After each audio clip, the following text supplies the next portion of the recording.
It began with a sound, as so many endings do. Not a shout, not a slam, but the low murmur of voices seeping through the heavy oak of the king's study door. Ilara paused in the stone corridor, the chill of the castle floor leaching through the thin soles of her slippers. In her hands, she held a book, its leather cover worn to the texture of softest suede. It was a first edition, a collection of mortal sea shanties she had spent a month hunting down through a network of dusty book merchants.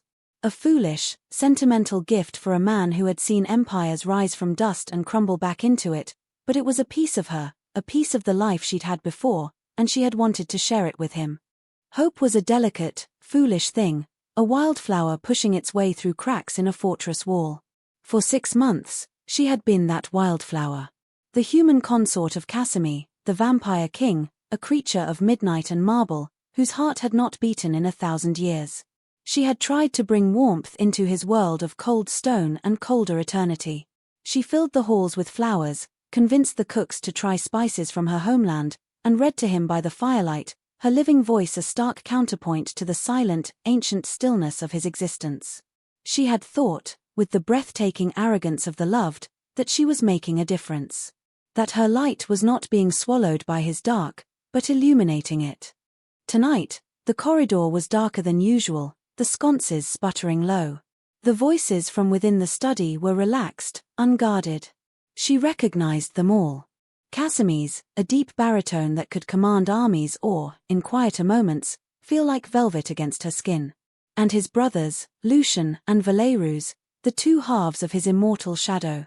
Lucian, the diplomat, his voice a smooth, placating oil. Valerus, the warrior, his words clipped and sharp as shattered glass. She is dedicated, Lucian was saying, the careful neutrality of the word a warning bell Ilara only recognized in retrospect. A low, humorless laugh. Valerus. Dedicated? She's a barnacle, brother. Clinging to the hull. Does she follow you to the privy as well? Ilara's breath caught. Her fingers tightened on the book. She should leave. This was a private conversation, a space not meant for her. But her feet were stone, rooted to the floor by a sudden, cold dread. Then came Casimir's voice, and the world tilted on its axis. It was heavy with a weariness she had never heard him direct at her, a profound, soul-deep exhaustion. It's not like that. A pause.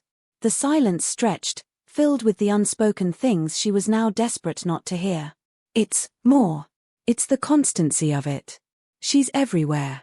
In my rooms, in my library, in my head. He took a breath, and Ilara felt the sound in her own lungs, a painful, shared inhalation before the final blow. It's suffocating, he said, and the word was not angry. It was worse. It was tired. Resigned. A human heart beats so loudly. It's this incessant thump, thump, thump in the silence. You can't hear yourself think. There's no peace.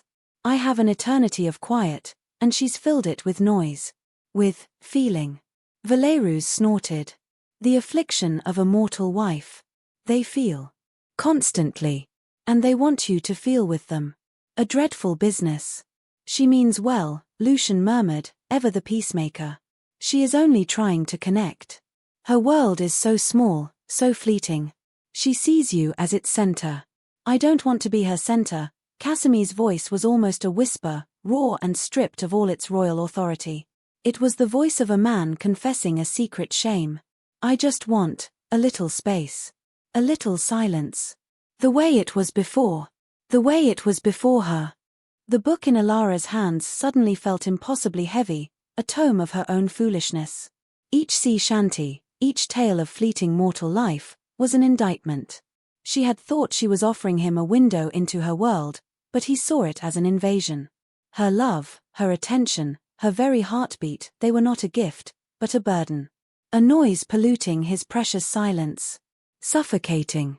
Laughter drifted from the room, Valerus finding some dark humor in his brother's predicament. The sound was a physical blow. It pushed the air from Ilara's lungs and sent a tremor through her body. She looked down at the book, at its carefully preserved pages, a history of men who lived and loved and drowned in the space of a single breath. How could she have ever thought it would mean anything to him? Slowly, deliberately, she backed away. Her slippers made no sound on the cold stone. She was a ghost in this castle, she realized. She had only been pretending to be solid. She retreated down the corridor, the faint golden light from the study door shrinking behind her until it was just a pinprick, and then nothing at all.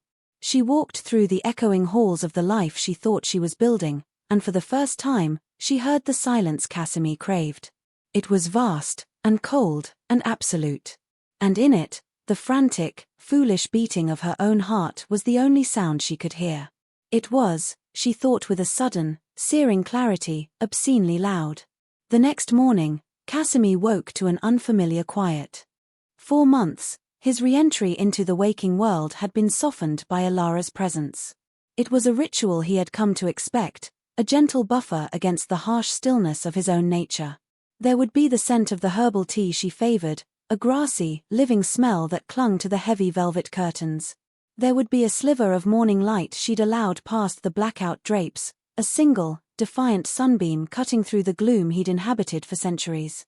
Often, she would already be awake, propped against a mountain of pillows, a book in her lap, the soft rustle of turning pages the first sound to greet him. Today, there was only silence. A deep, profound silence that felt different from the one he'd always known. This was not the peaceful stillness of stone and shadow, it was an absence. He turned his head. Her side of the vast, cold bed was empty. The pillows were undisturbed, the sheets drawn smooth and tight, as if no one had slept there at all. A flicker of annoyance, swift and irrational, passed through him. He had spent hours last night complaining of her omnipresence, and now her absence was an immediate affront. He rose, the chill of the chamber seeping into him more than usual. He pulled on a silk robe, his movements silent. He expected to find her in the adjoining sitting room, perhaps staring out the window at the bleak, frost-covered gardens. But the room was empty. The silver tray that usually held her morning tea was gone. The chair by the fire was vacant, a book left closed on its arm. He ran a finger over the cover, a history of northern trade routes. He frowned. His annoyance curdled into a strange, formless unease. Last night's conversation with his brothers had been a release, a necessary venting of pressures he hadn't known how to articulate. He loved Alara, he was certain he did, in his own way. Her vibrancy was a flame in the eternal twilight of his existence. But the flame had grown too bright, too hot. He felt constantly watched, analyzed, his every mood charted and catered to. He had simply needed to complain to someone who understood the long, slow rhythms of their kind, who knew the value of solitude. He wasn't sure what he had meant. But he hadn't meant for this echoing void. He found her in the main library, a cavernous, 2-story rotunda where the dust of ages smelled sweeter than any perfume. She was perched on a rolling ladder, halfway up a towering shelf of arcane legal texts, a massive, leather-bound volume open on her lap. The morning light, such as it was, streamed through the high-arched windows, illuminating the motes of dust dancing around her and catching the warm brown highlights in her hair. She looked small and self-contained, a scholar lost in her work. He stood at the base of the ladder, watching her for a long moment. She didn't seem to notice him. He cleared his throat, a sound that seemed to boom in the hallowed quiet. Her head lifted.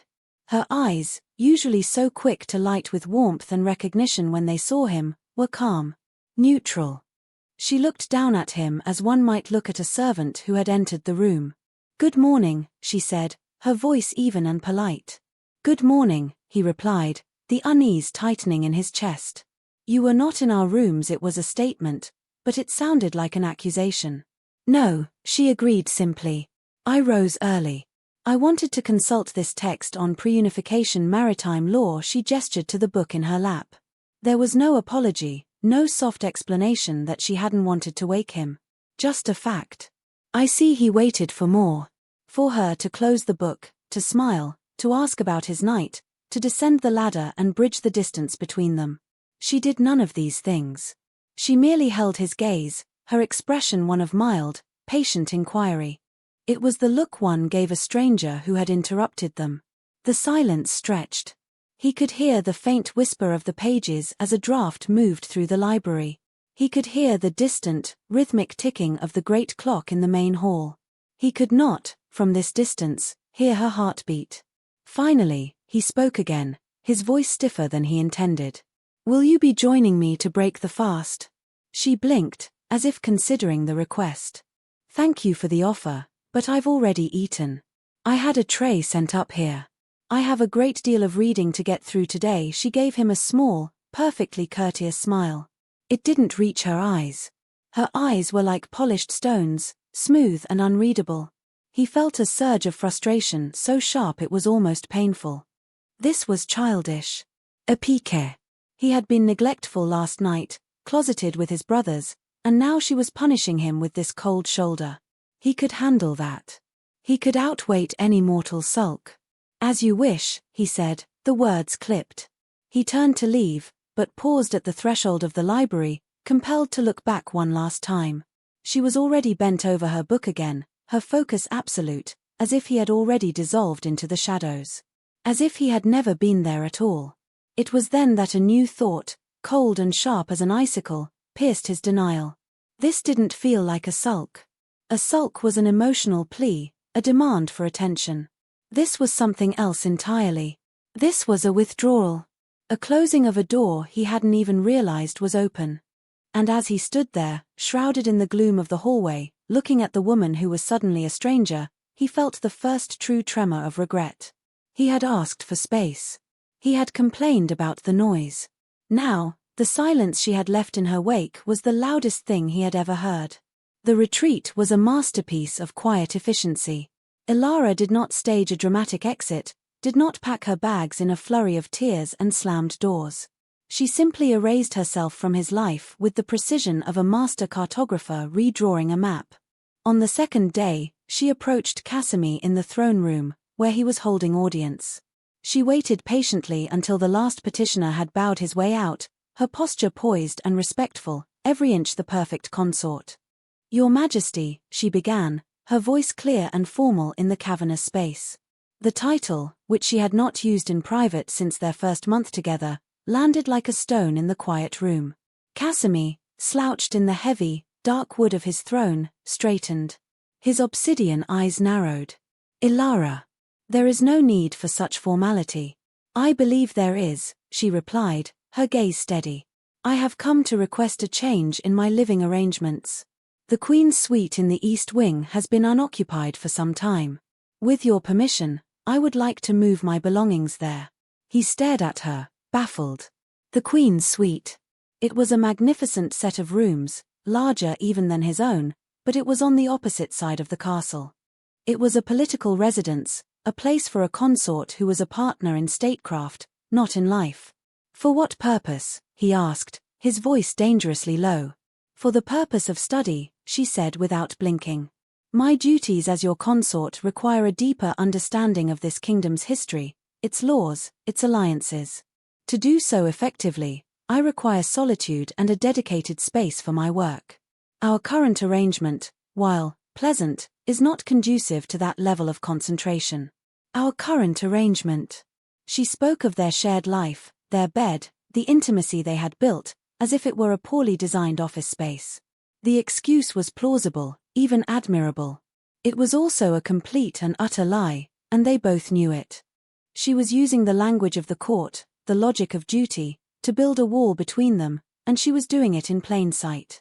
He could not refuse without seeming a tyrant, without undermining the very image of the diligent consort she was presenting. "If that is your wish," he said, the words tasting like ash in his mouth. "It is." "Thank you, Your Majesty." She gave a small, perfect curtsy and departed, leaving him alone in the vast, empty throne room. He felt a sudden, violent urge to sweep the silver goblets from the nearby table, to roar his frustration into the silent hall. He did nothing. He sat on his throne, a king in his castle, and felt, for the first time, utterly powerless.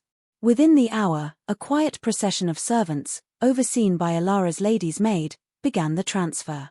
Dresses and books, vials of perfume and pots of ink, the small, personal artifacts that had softened the edges of his Gothic chambers, all of it was removed. She left nothing behind. By nightfall, his rooms were as they had been for centuries before her arrival, stark, silent, and cold. The only scent was of stone and dust and old velvet. The silence was absolute. He had his peace back. It was unbearable.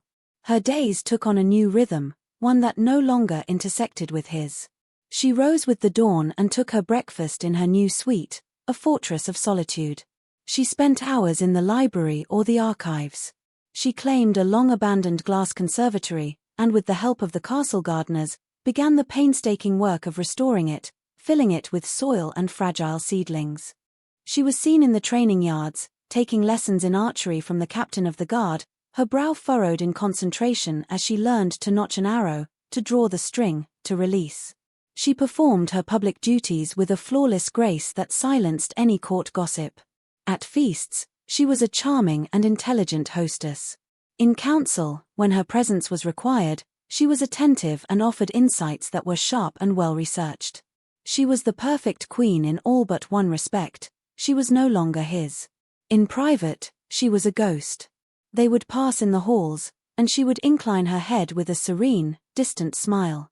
"Your Majesty," the words were a constant, polite dismissal. She never sought him out. She never asked for his opinion or shared a discovery from her reading. The warm, vibrant woman who had spilled her thoughts and feelings into his life as if she had an endless supply was gone. In her place was this calm, contained stranger in a familiar body. One evening, he found her in the restored conservatory. The sun had set, and the glass panes reflected the deep indigo of the twilight sky. Lanterns cast a warm, golden glow over the new life sprouting in the long-dormant beds. She was on her knees, her hands deep in the dark earth, carefully tending to a row of pale, delicate shoots. She didn't hear him approach. For a moment, he just watched her, this mortal woman who chose to spend her fleeting hours coaxing life from dirt in a castle of the dead. He remembered her heart, the sound he had complained of. Thump, thump, thump. A frantic, living rhythm. He had called it noise. Now he knew it was the sound of life. The sound of her. And he had silenced it.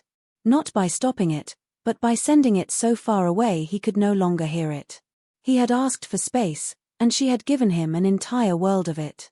He was the king of a silent kingdom, and she was the sole inhabitant of a vibrant, sunlit garden he was no longer welcome in. The first week of Alara's strategic retreat passed in a haze of denial for Casimir. He told himself it was a phase, a protracted fit of pique that would burn itself out. He was a king. He was an ancient, powerful being. He would not be undone by the moods of a mortal woman. He threw himself into his work, holding long, grueling council sessions, poring over territorial disputes and trade agreements until the script blurred before his eyes. He sought the company of his brothers, engaging in sparring matches with werewolves that left the training yard scarred and his own body humming with a frustrated, unspent violence. But the space she had carved out of his existence was not a passive void, it was an active, encroaching presence. The silence in his chambers at night was a physical weight. He would lie in the center of the vast, empty bed and find himself listening for the sound of her soft breathing, a sound he had once found so intrusive. Now its absence was a roaring vacuum. He'd walk the halls and his eyes would instinctively search for her, a flash of her favorite blue dress, the warm brown of her hair. He found only shadows and cold stone. The change was not lost on his court, or his brothers. They were creatures of observation, masters of reading the subtle shifts in the currents of power. Ilara's sudden move to the East Wing, her cool, formal demeanor, and the king's subsequent black mood were the subject of hushed whispers in every shadowed alcove. "She seems revitalized," Lucian observed one evening. They were in Casimir's study, the very room where the fatal conversation had taken place. The air was thick with irony. Casimir was staring into the fire, a glass of blood-red wine untouched in his hand. "She is occupying herself," Casimir said, his voice flat. "She is thriving," Lucian corrected gently. "I saw her in the gardens today. The staff adores her. She knew every gardener by name. She was laughing. I haven't heard her laugh in weeks." Casimir's hand tightened on his glass. He hadn't either. He had been the sole recipient of that sound for months, a bright, bubbling music that had often broken through his darkest moods. Now she shared it with gardeners. It was werewolves, predictably, who twisted the knife. He found Casimir late one night in the armory, pointlessly sharpening a sword that was already lethally keen. The scrape of whetstone on steel was a grating, rhythmic sound in the torchlit dark. Valerus leaned against a rack of spears, a smirk playing on his lips. "Finally got what you wanted, brother. The castle is as quiet as a tomb again. Isn't the peace lovely?" Casimir's hand stilled. "I have work to do, Valerus." "Oh, I'm sure," Valerus drawled, sauntering closer. "All that kingly business. So much easier to concentrate now, I imagine. Without that, what was it?" That incessant thumping. He tapped 2 fingers against his own chest in a mocking rhythm. "No noise. No feelings. Just the beautiful, endless silence you've spent a millennium cultivating. You must be relieved." Every word was a perfectly aimed dart. Casimir felt a rage so cold and pure it almost split him in two. He wanted to drive the sword in his hand through his brother's mocking heart. Valerus saw the look in his eyes and his smirk widened. "Careful, Casimir. You're feeling something." Dreadful business. He was throwing Casimir's own words, his own complaints, back in his face. And he was right. The silence wasn't peaceful. It was a torment. The space wasn't freedom. It was a prison of his own making. The full weight of his folly began to settle on him not as a single, crushing blow, but as a slow, creeping rot. He started to notice the small things, the tiny imprints of her presence he had never consciously registered until they were gone. The single wildflowers she used to leave in a bud vase on his desk were no longer there, and the desk looked barren. The specific volume of poetry she'd been reading to him was back on its shelf in the library, its spine flush with the others, no longer marking a place in their shared story. The particular blend of tea she favored was no longer brewed, and the air in the mornings felt thin and lifeless without its scent. He had thought her presence was an encroachment, a taking. He saw now that it had been an offering. A constant, gentle gift of warmth and life and color, and he had not only refused it, he had scorned it. One night, unable to bear the oppressive emptiness of his own rooms, he found himself walking the silent corridor toward the east wing. He stopped 100 feet from her suite, hidden in the deep shadows of a tapestry. He saw a sliver of light from under her door. He could hear the faint, muffled sound of her moving about within. He stood there for an unmeasurable time, a king in exile, staring at a closed door. He had wanted space. She had given it to him. And in that space, he was utterly, terrifyingly alone. He turned and walked back to his empty chambers, the weight of the silence heavier than any crown. He could not endure it. 3 weeks. 3 weeks of perfect, courteous distance. 3 weeks of sleeping in a bed that felt like a sarcophagus. 3 weeks of passing her in the halls and receiving that serene, soul-destroying nod. The king, accustomed to bending the world to his will, was breaking. He found her where he knew she would be, late into the night when the rest of the castle was shrouded in sleep. The library had become her sanctuary, her fortress. A single candelabra on a massive oak table cast a pool of trembling golden light, holding the immense darkness of the room at bay. She sat within that circle of light, a small, illuminated figure against a backdrop of infinite shadow. She was so engrossed in the map she was studying, its delicate lines and faded ink spread out before her, that she didn't sense his approach. Casimir stopped just outside the ring of light, a creature of the dark peering into a warm, living space. Her hair was loosely braided, a few strands escaping to curl around her face. Her brow was furrowed in concentration. He could see the faint pulse in her throat, a tiny, rhythmic flutter. Thump, thump. The sound he had once despised. He would have given a century of his immortal life to be close enough to hear it again. "Ilara," he said. His voice was rough, a rusted hinge in the profound quiet. She didn't startle. Her head lifted slowly, her eyes finding him in the gloom. There was no surprise in them. No fear. Only a deep, weary patience. She looked at him as if he were a tiresome inevitability, a storm that had finally arrived after long, threatening skies. "Your Majesty," she said, her voice a quiet murmur. He stepped into the light, and it felt like a trespass. The warmth of the candles brushed his cold skin. He felt clumsy, monstrous, an intrusion in her carefully constructed peace. He had come here to demand, to rage, To break through this infuriating calm she wore like armor. "What is this game, Ilara?" he asked, the words coming out harsher than he'd intended. "This performance. It is beneath you. It is beneath us." Her expression did not change. She carefully placed a glass paperweight on the corner of the map to stop it from curling. Her movements were deliberate, unhurried. "It is not a game," she said, her gaze lifting to meet his again. Her eyes were clear, direct, and utterly devoid of the warmth he remembered. "A game implies a winner and a loser. This is simply a new arrangement. One that I understood you desired." The calm, rational response infuriated him more than tears or accusations ever could have. "I desired? I never asked for this. For you to cloister yourself away like a nun. For you to treat me like a stranger. Did you not?" she asked, a faint, almost imperceptible arch to her eyebrow. "My memory of the matter is different. I recall the sentiment being that my presence was suffocating. That the sound of my heart was an unwelcome noise. That you wished for the silence that existed before my arrival." He flinched as if she had struck him. She knew. Of course, she knew. The realization crashed over him with the force of a physical blow. She had heard him. Every careless, cruel, unthinking word. This wasn't a pique. This was a response. A logical, devastatingly precise response to a request he had made. "You heard," he whispered, the anger draining out of him, replaced by a cold, sickening dread.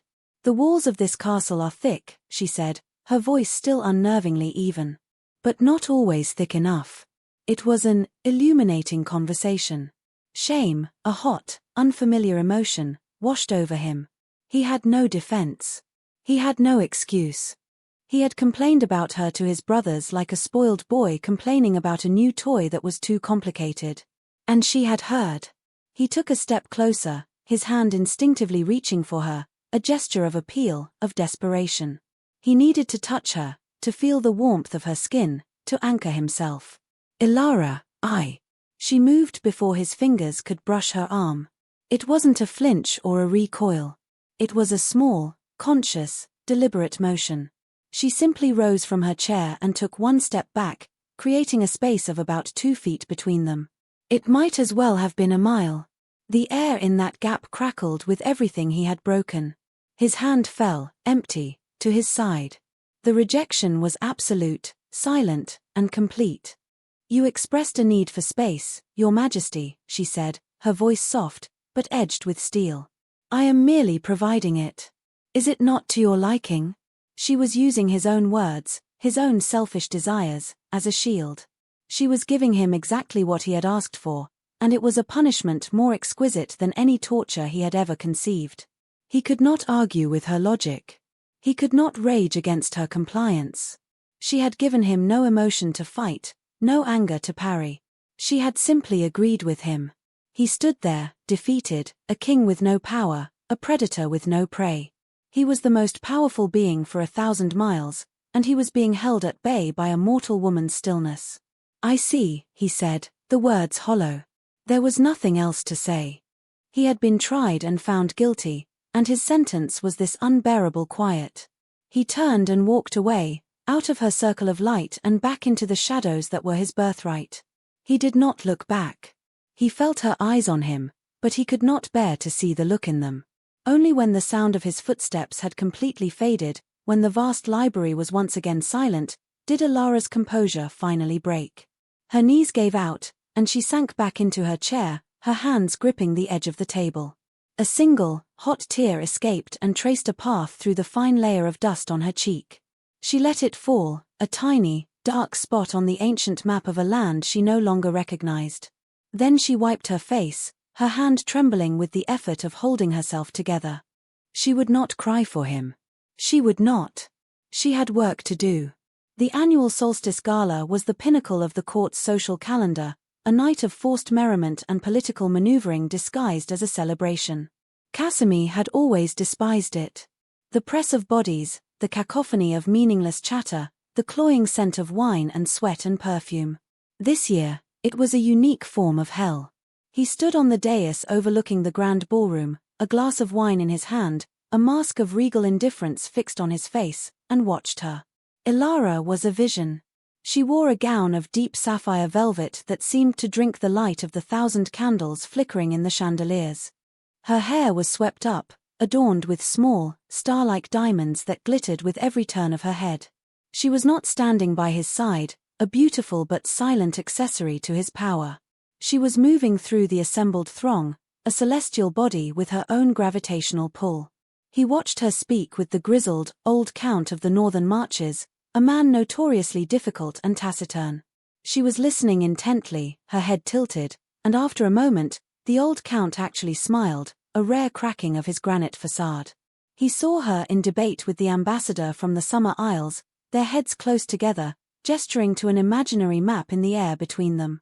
The ambassador, a woman known for her sharp intellect, was nodding in clear admiration.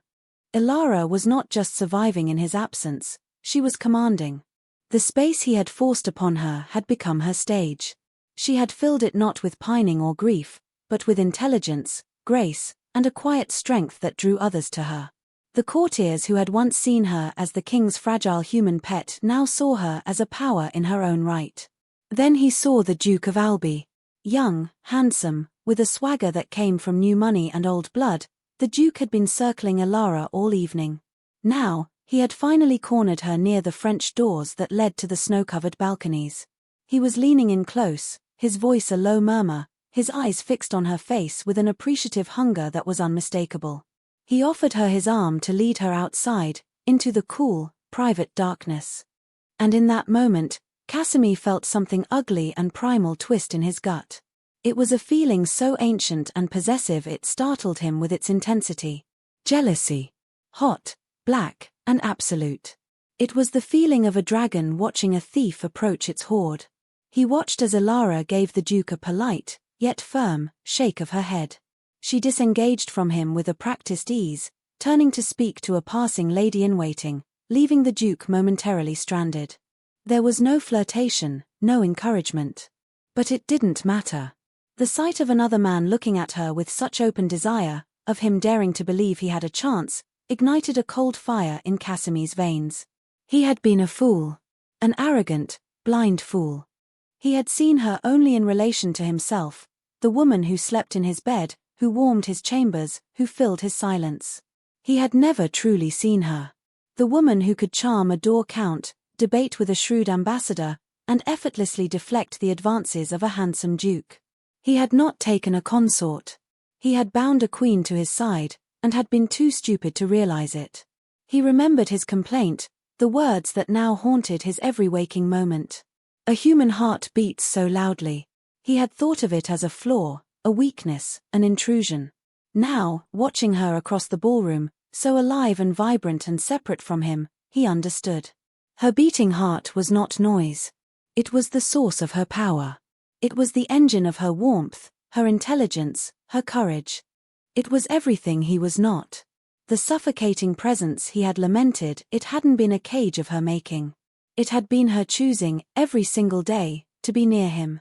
To share her light, her warmth, her ridiculously, beautifully loud heart with a creature of cold and quiet. It was a choice, an active, daily gift. And he, in his immortal arrogance, had mistaken it for a chain. He finally understood. The space he had craved wasn't freedom, it was oblivion. It was the cold, sterile, unchanging silence he had lived in for 1,000 years. Ilara had been his one chance to escape it, and he had pushed her away. The Duke of Albi was still staring at her from across the room. Casimir met the man's gaze, and for a fleeting second, he let the mask drop. He let the Duke see the ancient, possessive predator that lurked beneath the veneer of the king. The Duke paled, gave a jerky bow in their general direction, and quickly melted back into the crowd. It was a petty, meaningless victory. It didn't change the fact that Ilara was still 100 feet away, surrounded by admirers, living a life that no longer included him.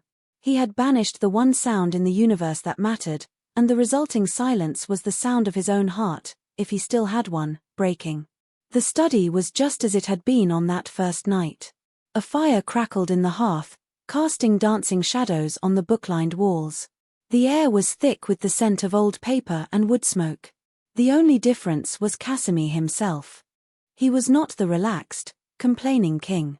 He was a spectre, hollowed out by a grief so profound it felt like a physical sickness. He had summoned Lucian. Valerous's mocking "I told you so" would be unbearable, but Lucian might understand. His more diplomatic brother arrived silently, his expression carefully neutral as he took in Casimir's ravaged state. He accepted the glass of wine Casimir offered and waited. For a long time, Casimir said nothing. He stared into the flames, watching the logs crumble into embers, an all-too-fitting metaphor for what he had done to his life. The silence stretched, no longer the comfortable quiet of brothers, but the tense, waiting silence of a confessional. "She heard me," Casimir said finally, his voice a low rasp. "That night. She was outside the door." Lucian's composure didn't falter, but a flicker of deep sorrow passed through his eyes. "I see," he said softly. "She has given me exactly what I said I wanted," Casimir continued, a bitter, self-loathing laugh escaping him. "Silence. Space. Peace. And it is a torment beyond any I have ever known. The castle, it's just stone again, Lucian. It's cold." He finally turned from the fire to face his brother, his face stripped bare of all its regal pride. He looked ancient, and lost. "I miss her. It's not just the warmth, the presence. It's the small things. The ridiculous things. I miss the way she'd leave flowers on my desk, flowers that were always dead by morning. I miss the way her books would pile up everywhere, a mess of paper and ideas. I miss the sound of her breathing when she slept." His voice broke on the last words. He looked down at his hands, at the long, pale fingers that had once known the warmth of her skin. "I complained about her heart. That it was too loud. Gods, Lucian, what a fool I was. It was the most beautiful sound in the world, and I told her I didn't want to hear it." He sank into a chair, the great vampire king, brought low by the absence of a single mortal woman. "I broke it. I took this beautiful, vibrant, living thing she offered me, and I broke it with my carelessness. My fear." "Fear?" Lucian asked, his voice gentle. Casimir looked up, his eyes haunted. "Yes. Fear. I told you she was suffocating me. It wasn't her. It was me. It was the feeling. She made me feel things I haven't felt in centuries.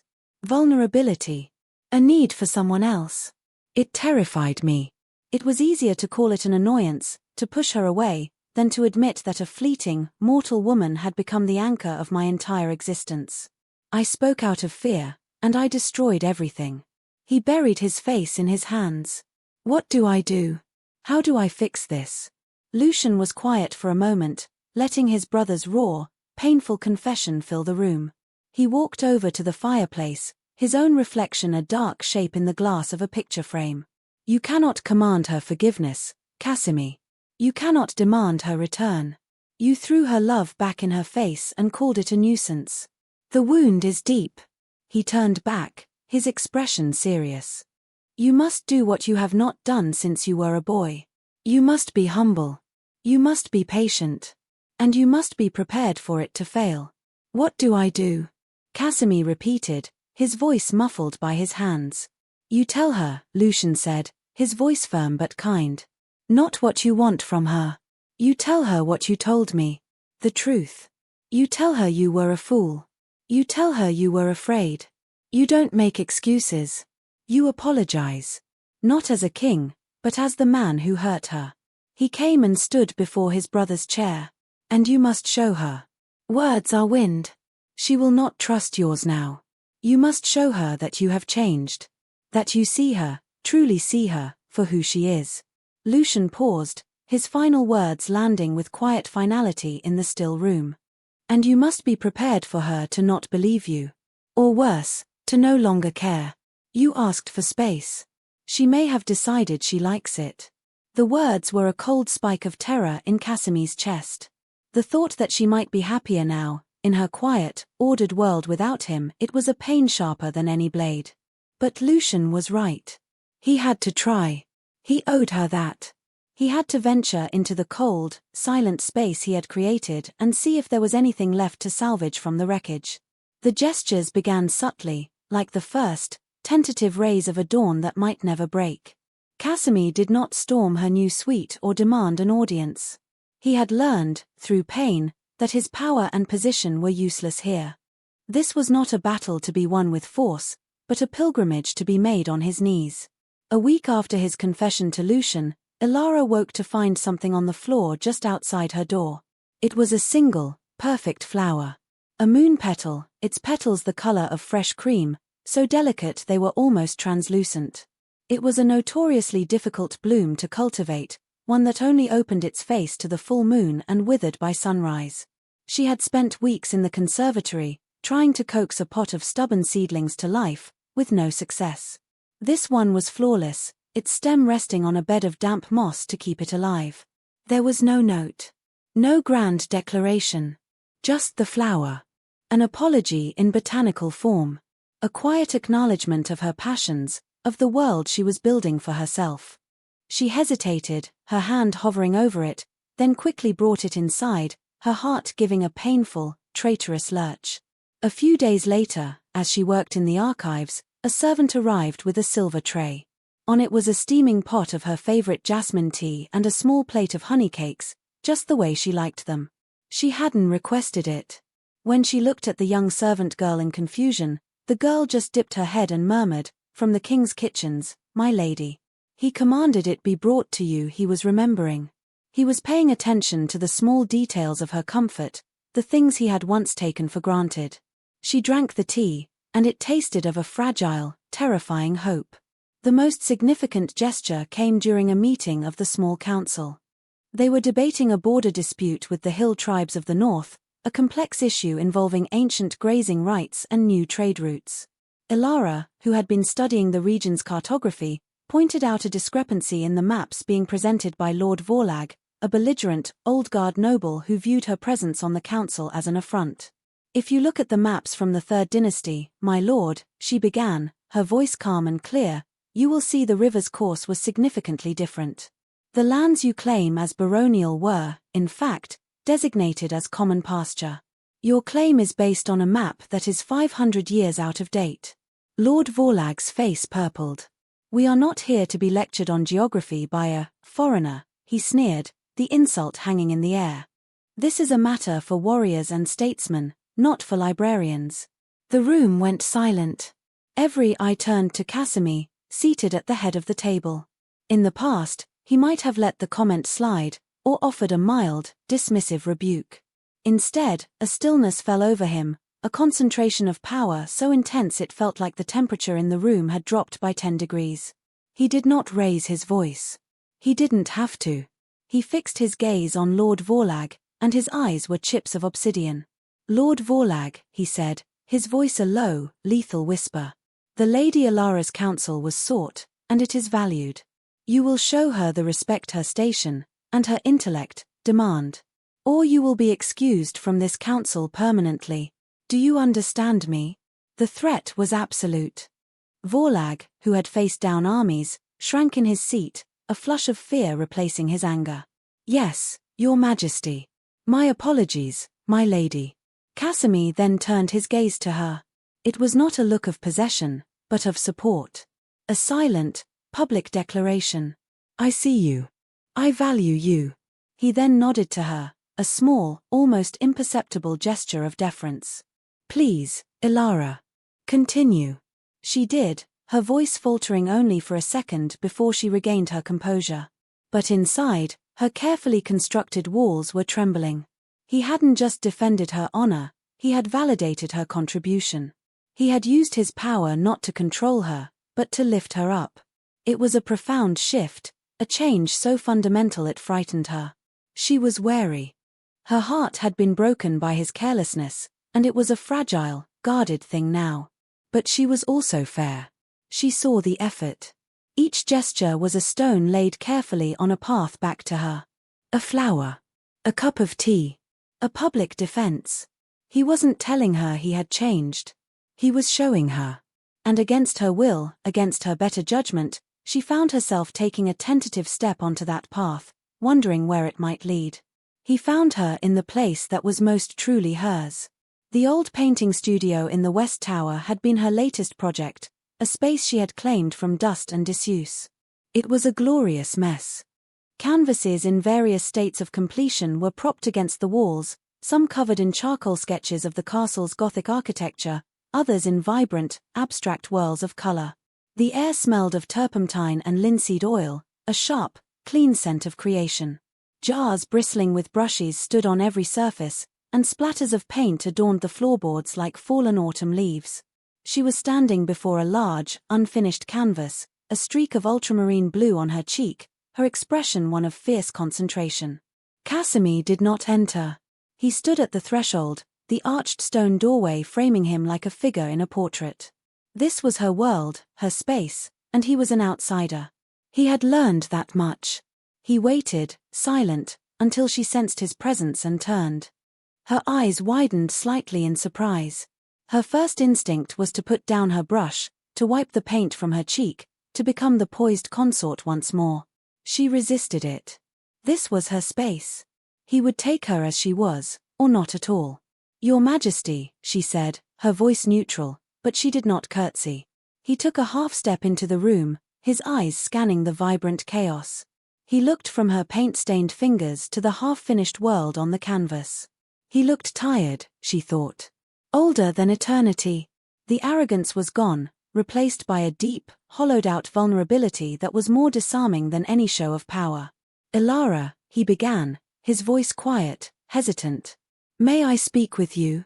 She nodded, gesturing with her brush to a rickety wooden stool. "You are the king. You may do as you please." "No," he said, the word sharp with pain. "No, that is not true. Not here. Not with you." He ignored the stool, choosing to remain standing, keeping a respectful distance. He would not crowd her. He would not intimidate. He took a breath, the sound unnaturally loud in the quiet studio. "I did not come to make excuses. There are none. I came to apologize." He looked directly at her, his dark eyes holding hers, and she could see the terrifying honesty in them. "What I said, it was cruel, and foolish, and unforgivable. I was a fool." He paused, as if gathering the strength to say the next part. "I told you that you were suffocating me. That was a lie. The truth is, I was suffocating. Under the weight of my own fear. For centuries, I have felt nothing. A long, grey, unchanging landscape. And then you came. You brought color, and noise, and warmth. You made me feel again. And it terrified me." This was not the clumsy, angry confrontation in the library. This was a confession. Raw, unvarnished, and utterly humiliating for a creature as proud as he. "To need someone," he continued, his voice dropping to a near whisper, "to have my peace depend on the presence of another being, it was a vulnerability I couldn't accept. It was easier to blame you, to blame your loud heart, than to admit the truth. That my cold, silent world was no longer enough. That I was no longer enough. The fault was not in you, Ilara. It was in me. In my pride. In my fear." He finally broke eye contact, looking down at the paint-splattered floor. "The silence I thought I wanted is a punishment. The space I demanded is a void. I don't want space, Ilara. I don't want silence." His gaze lifted back to hers, filled with a desperate, pleading hope. "I want you." He held up a hand before she could speak. "I don't ask you to forgive me. I know I have not earned that. I don't ask you to come back to my rooms or to change anything you have built for yourself here. I ask only for a chance. The chance to try to earn your trust again. To show you that I see you. Not as an extension of myself, but as the remarkable woman you are." He stood there, the vampire king, stripped of his crown and his power, his heart metaphorically laid bare on the floor of her studio. He had given her all the power. He had made himself utterly, completely vulnerable. He did not move closer. He did not try to touch her. He just stood there, waiting for her verdict, prepared for the exile he knew he deserved. Ilara's own heart was a frantic drum against her ribs. Every word he spoke was a dismantling of the armor she had so carefully constructed around it. She had prepared for anger, for demands, for manipulation. She had not prepared for this. For raw, unshielded honesty. For a confession that mirrored her own secret loneliness. She looked at him, truly looked at him, and saw not the monster, not the king, but the man. A man lost in an eternity of his own making, who had been given a lifeline and had, out of fear, tried to sever the rope. She took a slow breath, the scent of turpentine sharp in her lungs. Her hand, holding the paintbrush, was trembling. She had a choice. She could send him away, back to his cold, silent world, and she would be entirely justified. She could keep her hard-won peace, her self-contained life. Or she could take the most terrifying risk of all. She could believe him. "Words are easy, Casimir," she said, her voice quiet but steady. She used his name for the first time in weeks, and she saw the flicker of pained hope in his eyes. "You taught me that." She didn't smile. She didn't rush to him. But she also didn't send him away. She turned back to her canvas, her sanctuary, and after a moment, she spoke again, her eyes on the half-formed image. "The light in this corner is wrong. I can't seem to capture the way the dawn hits the eastern parapet." It was not forgiveness. It was not an acceptance. But it was an opening. A crack in the wall. She was letting him in, just a little, into her world. Casimir understood. He didn't press. He didn't push for more. He simply walked over, slowly, and stood a few feet behind her, looking at the canvas. "It is a cold light," he said softly. "Almost silver. It has less gold in it than the dusk." And so he stayed. He didn't touch her. He barely spoke. He just watched her paint, a silent, humble guardian at the edge of her world. The silence between them was no longer hostile or empty. It was contemplative, hesitant, filled with the fragile possibility of a new beginning. When she finally set down her brushes, hours later, he was still there. He had not moved. He had simply waited. The healing was not a flood, but a slow, patient tide. 4 days, their interactions were tentative, brief encounters on the bridge he was so painstakingly trying to rebuild. He would appear in the conservatory while she worked, not speaking, just watching her coax life from the soil. He started leaving books for her outside her door, not rare first editions, but texts on subjects he'd heard her discussing, on crop rotation, on architectural theory, on the migratory patterns of birds. They were not gifts to impress, but gifts to support. They said, "I am listening." The true turning point came a week after his apology. Ilara, unable to find a specific reference she needed, ventured into his private library, the one adjoining his chambers, for the first time since she had left. She had expected to find it empty. Instead, she found him there, slumped in his large leather armchair, a book open but unread in his lap. He looked as though he had not slept in a century, his face drawn and pale even for him. He looked up as she entered, and the hope that flared in his eyes was so raw, so desperate, it made her ache. She said nothing.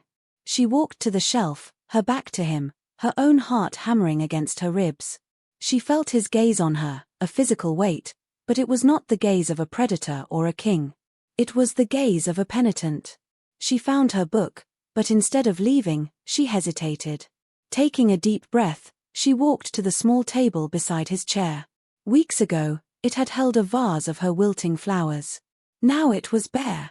She placed the book she was carrying on the table with a soft thud. Then she turned and left the room, her purpose fulfilled. She returned 10 minutes later. He hadn't moved. In her hands, she carried a small, steaming cup. She walked back to the table beside his chair and set down the cup of tea. It was the blend he favored, dark and smoky, the one she used to make for him on cold nights. He looked from the cup to her face, his expression one of stunned, reverent disbelief. His throat worked, but no sound came out. Ilara met his gaze, and for the first time since that terrible night outside his study, she did not look away. The anger was gone.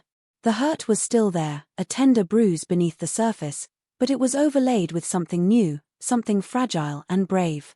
She did not go to the chair beside him, the one she had always occupied. That closeness was not yet earned. Instead, she crossed to the armchair opposite his, separated by a small hearth rug and a chasm of past mistakes. She sat down. She opened the book she had retrieved. The silence in the room was absolute. It was the same silence he had craved, the same silence that had become his torment. But now, it was different. It was a shared silence. Companionable. Peaceful. He finally reached for the cup, his long, pale fingers trembling slightly as they wrapped around the warmth of the porcelain. He raised it to his lips and drank. He closed his eyes, and she could see the relief wash over his features. It was more than tea. It was a pardon. After a long moment, he set the cup down and opened his own book. He did not speak. He did not need to. They sat there for hours as the light outside faded from grey to black, two solitary figures in a pool of lamplight, reading in a shared, peaceful quiet. Finally, as the moon rose high in the sky, he set his book aside. He leaned forward, slowly, and reached his hand out across the space between them, laying it palm up on the rug that separated their chairs. It was an offering. A question. A plea. It was not a demand. It was a gesture of complete trust and complete surrender. Ilara looked down at his hand, so pale and still against the dark wall. This was the hand that could command armies, that could sign death warrants, that had lived through ages. Now, it was offered to her, open and vulnerable. She thought of the pain, the loneliness, the cold silence. And she thought of the flower, the public defense, the raw honesty of his apology. She thought of the long, patient hours he had spent simply being near her. Slowly, so slowly, she lifted her own hand. She reached across the space, across the silence and the hurt, and she placed her small, warm, living hand into his cold, still one. His fingers closed around hers, a grasp that was not possessive, but reverent. Gentle. As if he were holding the most fragile, precious thing in the entire world. The connection was remade. It was not the same as it had been. It was stronger. More honest. Forged in the fires of pain and regret, and tempered with the hard-won grace of forgiveness. It was not an ending. It was a new beginning, quieter, wiser, and infinitely more precious, for they both now knew exactly how much it was worth.